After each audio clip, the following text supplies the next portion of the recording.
சற்று முன் கிடைக்கப்பெற்ற மிக மிக முக்கியமான செய்தி ஒன்று வெளியாகியிருக்கு. திமுகவின் சாம்ராஜ்யம் கவிப்பு, ஸ்டாலின் அதிர்ச்சி.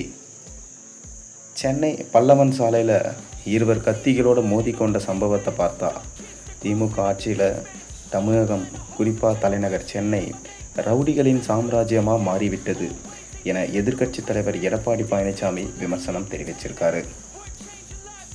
இது குறித்து எடப்பாடி பழனிசாமி தனது எக்ஸ் தள பக்கத்தில் சென்னை பாரிமுனை பகுதியில் கலெக்டர் அலுவலகம், நீதிமன்றம் அருகே இரு ரவுடி கும்பல் கத்திகளோடு விரட்டி சென்று மோதி கொண்டதனால பொதுமக்கள் அலறி அடித்து ஓடியதாகவும், சென்ட்ரல் அருகே பல்லவன் சாலையில் இருவர் கத்தியோடு மோதி கொண்டதாகவும் வரும் செய்திகள் அதிர்ச்சி அளிக்கிறது.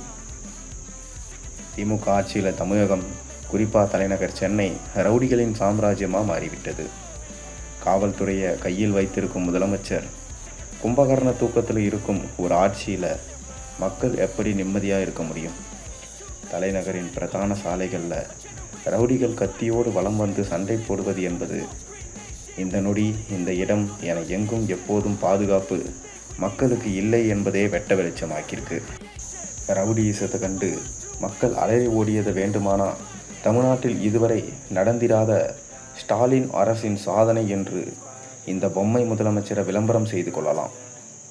தலைநகரில் தலைவிரித்தாடும் ரவுடிகளின் அட்டகாசத்தை ஒடுக்க உரிய சட்ட நடவடிக்கை எடுக்க வேண்டும் என எம்.கே. ஸ்டாலின் மாடல் திராவிட அரசை வலியுறுத்தினேன் என குறிப்பிட்டிருந்தார்.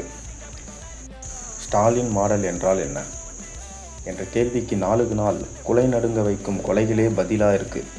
காவலர் குடியிருப்பில் தஞ்சம் புகுந்த நபருக்கே பாதுகாப்பு இல்லாமல் போனதை எப்படி விளக்குவார் இன்றைய பொம்மை முதல்வர்?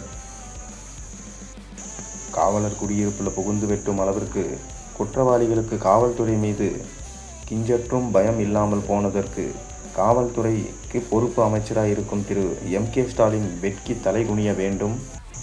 மேடைதோறும் என்னை பற்றி அவதூறு பேசுவதிலும், இல்லாத விஷயத்தை வைத்து அரசியல் செய்வதிலும் இருக்கும் முனைப்பு ஆட்சிக்கு வந்த 4.5 ஆண்டுகளில் ஒரு நாளாவது மக்களை காப்பதில், சட்டம் ஒழுங்கை சீர் செய்வதில் இருந்திருக்கா இந்த பொம்மை முதலமைச்சருக்கு? காவலர் குடியிருப்பில் புகுந்து கொலை செய்த குற்றவாளிகள் அனைவரையும் கைது செய்து கடுமையான சட்ட நடவடிக்கை எடுக்க வேண்டும் என ஃபெயிலியர் மாடல் ஸ்டாலின் அரசை வலியுறுத்துகிறேன் அப்படின்னு சொல்லியிருந்தார். மேலும் ஸ்டாலின் அவர்கள் வெட்கி தலைகுனிய வேண்டும், அவரது ஆட்சி கவிய வேண்டும் என சொல்லியிருக்காரு.